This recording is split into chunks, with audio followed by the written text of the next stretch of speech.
Bonjour à toutes et à tous. Bienvenue. Je suis Alexis Garet, je travaille pour la société Hultef. Je suis en charge du développement des activités de coaching pour la France.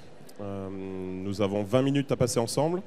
Ce que je vous propose, c'est plutôt que de rentrer dans une présentation standard et un peu trop classique de qui on est, ce que l'on fait, comment est-ce que l'on fonctionne, et ainsi de suite. Ce qui va m'intéresser, c'est plutôt de vous parler de notre activité, de ce qu'est le coaching, de comment est-ce qu'on le vit, comment est-ce qu'on le défend auprès de nos clients, de nos convictions, de nos croyances et surtout de ce que l'on vit aujourd'hui avec l'arrivée notamment de l'IA, des technologies et du questionnement que l'on a actuellement sur est-ce que le coaching peut se faire via la technologie et au travers d'un coachbot qui est un peu la tendance aujourd'hui et les interrogations, ou est-ce que c'est un métier qui doit rester dans l'humain, pour l'humain, par l'humain. J'espère que cette présentation vous intéressera, en tout cas à votre disposition par la suite pour approfondir et prolonger cette discussion et partager quelques points de vue, quelques convictions sur le sujet. Le contexte, vous le connaissez aujourd'hui. Les études, et j'en ai trouvé encore énormément en ce début d'année, confirment une réalité, c'est que les entreprises aujourd'hui se questionnent énormément et avec des enjeux majeurs autour de la sustainability, de l'éco-responsabilité, des nouvelles pratiques et des nouvelles orientations en termes de contexte, mais surtout déclenche une réelle pression sur les organisations et sur leurs dirigeants, avec un questionnement extrêmement énorme sur comment est-ce que l'on gère toutes ces situations et comment est-ce que l'on peut équiper ou faciliter ou accompagner le travail de nos leaders et de nos managers par rapport à ces contextes. Bien évidemment, et c'est un sujet quasiment sur ces 2 jours sur le salon, mais c'est un sujet depuis quelques mois et quelques semaines avec beaucoup de nos interlocuteurs. Et l'IA dans tout ça, qu'est-ce que cela a comme impact sur les organisations? Beaucoup de nos interlocuteurs, passe beaucoup de temps à discuter avec des membres de COMEX, DRH, patrons des talents et ainsi de suite qui s'interrogent énormément sur l'IA, l'impact sur les jobs. Beaucoup de statistiques sont sorties ces derniers mois, ces dernières années, très clairement sur le nombre de jobs qui vont être remplacés par une intelligence artificielle, d'autres qui vont être créés, beaucoup de questionnements sur le sujet, et surtout comment est-ce que l'on gère cela dans l'organisation, qui prend le sujet en main, comment est-ce qu'on l'accompagne.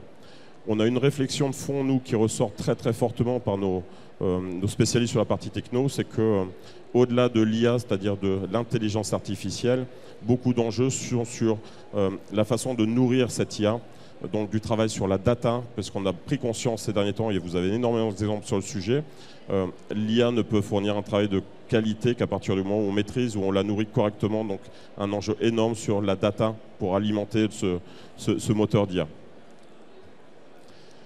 Et la situation que l'on retrouve aujourd'hui, alors ça c'est plus une slide de réflexion, c'est que si on prend un peu de recul, j'ai beaucoup travaillé dans le digital learning il y a quelques années, on fait un travail toujours sur les compétences, notamment au niveau des leaders, des managers dans les organisations.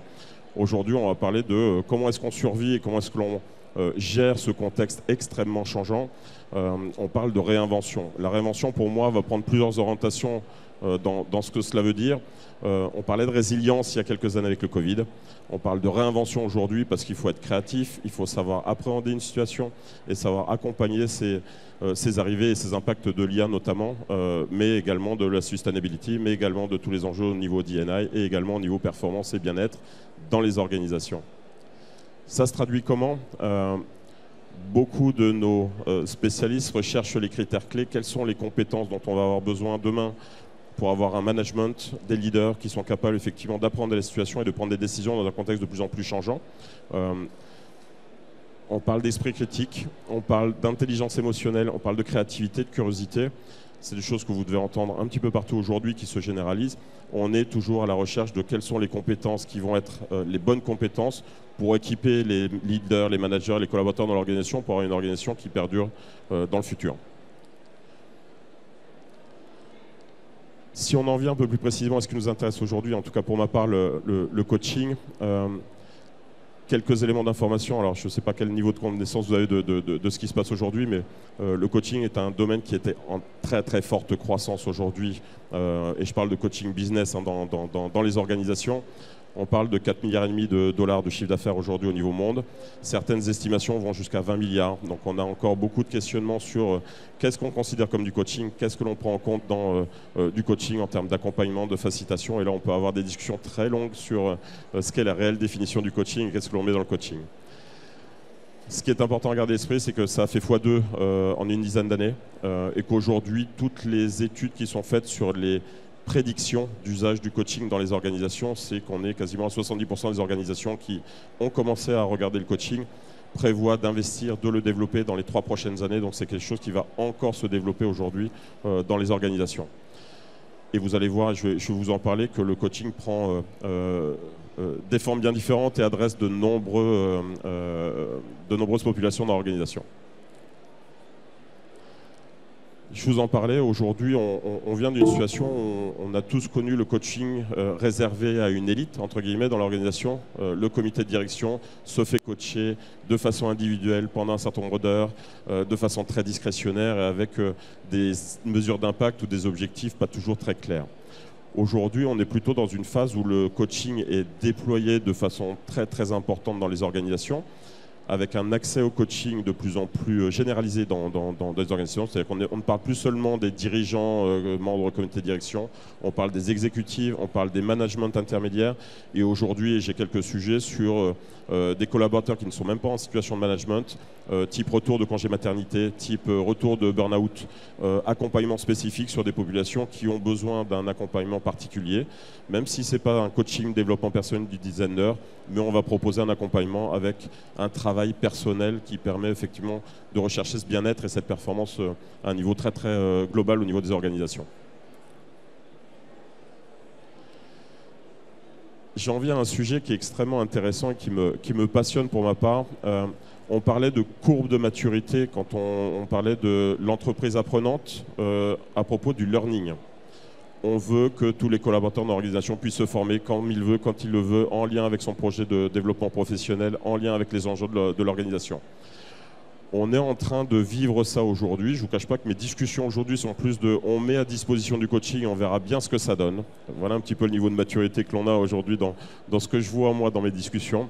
Donc vous retrouvez effectivement 60-70% des entreprises qui ne sont pas encore très claires sur ce qu'ils peuvent attendre du coaching, le mettent en place et sont en phase, entre guillemets, phase test, en disant de toute façon ça fait du bien aux collaborateurs, ça fait pas banal, mais on verra après ou plus tard quand on saura vraiment être capable de connecter avec les enjeux business, de connecter la mise en place d'un coaching avec une vraie stratégie, comment est-ce qu'on l'utilise, qu'est-ce que l'on fait en interne avec des coachs internes, qu'est-ce que l'on fait en coach externe, qu'est-ce que l'on fait en individuel, en groupe, en atelier, en workshop, et ainsi de suite.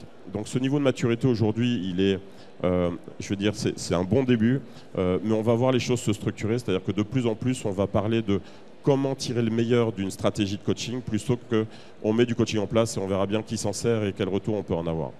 Donc une professionnalisation de l'usage sur des périmètres monde, parce que de plus en plus aujourd'hui, on peut, au travers de la technologie, le faire et le rendre disponible partout dans le monde. Le sujet qui m'intéresse énormément aujourd'hui et ravi d'en discuter après la courte présentation qu'on a aujourd'hui, c'est toute l'interrogation que l'on a sur l'arrivée de l'IA. Comme tous les métiers dans l'organisation et dans nos sociétés aujourd'hui, l'IA va impacter le coaching bien évidemment.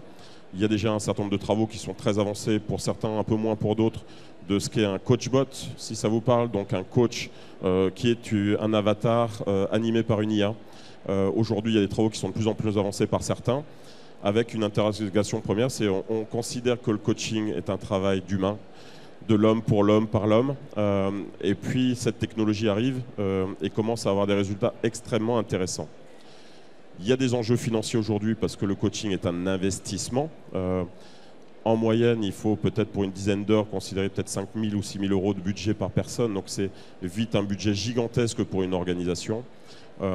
Quand on considère qu'on peut mettre en place une machine qui va le faire à la place d'autres, c'est un intérêt de démocratisation. On peut rendre le coaching accessible à tout le monde. La question immédiatement qui arrive derrière, c'est quelle qualité on va avoir en termes de coaching, sur quoi se base l'IA pour effectivement faire de bonnes recommandations, et surtout des questions de fond sur quid des émotions, quid de la relation interpersonnelle, Quid de l'inattendu? Comment est-ce qu'une IA peut être capable de gérer des situations extrêmement spécifiques par rapport à des coachings qui vont nécessiter un accompagnement, une compréhension qu'aujourd'hui on a envie de questionner? Je n'ai pas la réponse aujourd'hui, très clairement, vous allez peut-être être déçus, mais je ne vais pas vous dire, nous on sait, ce n'est pas le cas. En revanche, on y travaille énormément parce que c'est un travail de fond qui va être extrêmement important pour définir les conditions du coaching de demain.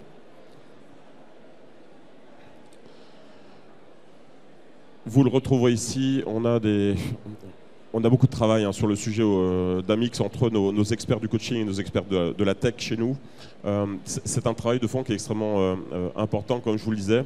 Quand on parle d'alchimie, c'est extrêmement compliqué. Quand on parle d'émotion, c'est extrêmement compliqué. C'est des sujets qui sont extrêmement importants pour nous à définir. Nathan Firuzman, chez nous, est notre je ne vais pas dire utiliser le terme gourou, ce n'est pas le bon terme.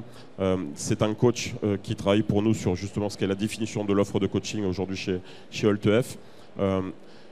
Sa réflexion est peut-être le meilleur résumé qu'on peut avoir de notre situation aujourd'hui. Les coachbots vont exister, vont se mettre en place parce qu'il y a un intérêt de servir le bien-être et la performance dans les organisations, que ce soit à titre individuel et même à titre collectif, c'est-à-dire qu'aujourd'hui, il y a des réflexions sur comment est-ce que l'on fait du team coaching, du groupe coaching avec de l'IA. En revanche, ce que l'on ne maîtrise pas aujourd'hui, c'est le niveau d'intervention. Jusqu'où va aller l'IA en termes de capacité et jusqu'où et quelles sont les zones sur lesquelles l'humain continuera à intervenir en propre de façon spécifique. Donc c'est plutôt cette réflexion-là aujourd'hui, c'est pas de dire oui ou non, c'est de dire ça va arriver et c'est en route. Maintenant, à nous de mettre les limites, de border effectivement de comment est-ce que l'on nourrit cette IA, quel type de data et quels résultats on peut en obtenir, et d'avoir des phases de tests assez longues pour s'assurer que ce que l'on propose, parce qu'on est sur l'humain, on est sur l'accompagnement, on a tendance à dire que le coaching, quand on parle de développement personnel, on a un impact fort sur une approche psy. Donc c'est extrêmement délicat de dire on ne reste que dans un cadre professionnel, on touche un peu au personnel. On sait qu'on a une responsabilité, un rôle à jouer qui est extrêmement important. Il y a une notion de confiance bien évidemment, donc il faut qu'on ait une qualité de delivery qui soit exceptionnelle. Sinon on ne fera pas. Pour nous aujourd'hui, on est dans cette situation-là. Alt-EF en 3 mots, alors je termine, je ne sais même plus où j'en suis au niveau du timing, mais je pense qu'on est pas mal. Alt-EF, c'est une très grosse organisation qui est très peu connue. On est 52 000 dans le monde. Alt-EF, c'est le rapprochement de Alt Business School, qui est une business school triplement accréditée au niveau mondial, du niveau d'un HEC, d'un LBS ou d'autres business schools, donc capables de délivrer des programmes de leadership. Et EF, vous les connaissez certainement plus, c'est Education First, donc les spécialistes de l'apprentissage des langues partout dans le monde. Avec une vocation première, c'est l'immersion ou l'expérientiel. La petite image que je donne à ce niveau-là, c'est qu'on est la société qui achète le plus de billets d'avion au monde, parce que notre modèle premier, c'est d'apprendre la langue dans le pays où elle se pratique. Vous apprenez l'anglais en Angleterre ou aux États-Unis, donc on est effectivement parti de ce modèle-là il y a 65 ans. Et aujourd'hui, c'est un groupe qui fait presque 6 milliards d'euros de chiffre d'affaires, 52 000 collaborateurs dans le monde, et on a étendu notre offre pour être un acteur de l'éducation au niveau mondial, capable de travailler sur les langues et au travers des langues, la culture et la communication, le leadership pour tout ce qui est programme de leadership et soft skills, et puis le coaching maintenant, et on le fait depuis 30 ans. On a un centre d'expertise en Angleterre, et donc on forme les coachs, on les accrédite, on les supervise, on les développe, donc on a une vraie vocation à être dans le coaching, et c'est effectivement quelque chose qui nous passionne et que l'on développe énormément. Les fondamentaux, pour nous le coaching, c'est d'abord un matching. C'est d'abord une relation entre un coaché et un coach. Donc on va commencer à proposer à faire nous une présélection de coach et une personne qui va bénéficier d'un coaching va pouvoir avoir des échanges avec 3 différents coachs pour avoir un ressenti, un feeling et pouvoir se dire j'ai la confiance ou j'ai le sentiment qu'avec cette personne, je vais être plutôt dans de bonnes conditions pour pouvoir réaliser mon coaching. On n'impose rien. Une personne qui ne veut pas se faire coacher ne se fait pas coacher. Et on n'impose pas un coach s'il y a un moindre degré d'insatisfaction. On va chercher à trouver le bon coach pour effectivement répondre et aux ambitions, à l'objectif et d'apporter effectivement une relation de confiance dans le développement. la qualité, la méthode, on a toutes les accréditations, ça fait un petit moment qu'on existe et on a été à la création de l'EMCC, si ça vous parle. Il y a deux grandes associations au niveau international, l'EMCC et l'ICF. Des gens de Ashridge et de Alt-EF ont contribué effectivement à la création de l'EMCC il y a quelques décennies.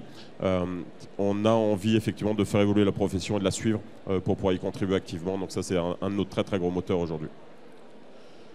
Vous avez là le type de prestation qu'on peut proposer. C'est quelque chose qui a énormément évolué et qui va encore évoluer, c'est-à-dire que le coaching, c'est quelque chose qui va être de plus en plus adaptable à des situations d'entreprise, d'organisation, de besoins, que ce soit individuel ou collectif. On peut être extrêmement créatif en utilisant cette base de coaching, c'est-à-dire que pour nous, le moteur, il est plutôt de dire la formation, c'est du descendant, vous allez apprendre et mettre en pratique. Le coaching, on va travailler, aller chercher en vous les compétences que vous allez pouvoir développer et mettre en œuvre pour pouvoir assurer votre développement de carrière, comme pouvoir avoir des compétences que vous souhaitez développer parce que vous en avez besoin sur un projet ou sur un contexte professionnel. L'impact, et pour finir, c'est peut-être le dernier élément sur lequel j'insiste, aujourd'hui on parle beaucoup de ROI au niveau des solutions qu'on peut avoir en termes de RH ou dans les organisations de façon générale. Nous on va parler de mesures d'impact parce qu'on est énormément dans le qualitatif, c'est extrêmement compliqué aujourd'hui de dire parce que j'ai mis un coaching en place, je suis capable de dire j'ai tel impact sur le chiffre d'affaires ou j'ai tel résultat en termes d'impact sur l'organisation. Donc on travaille énormément avec nos clients sur comment construire ce système d'évaluation avec des questionnaires amont, des questionnaires aval et surtout cette notion de mesure d'impact à 3-6 mois après le coaching pour être capable de pouvoir factuellement dire voilà en quoi le coaching peut avoir un impact et un usage. Je m'arrête là, je pense que je suis pas mal au niveau timing. Merci en tout cas de m'avoir écouté, d'avoir partagé ce moment avec vous. À votre disposition, on est au stand M52 juste de l'autre côté de la clôture si vous voulez poursuivre ces échanges avec grand plaisir. Merci à vous.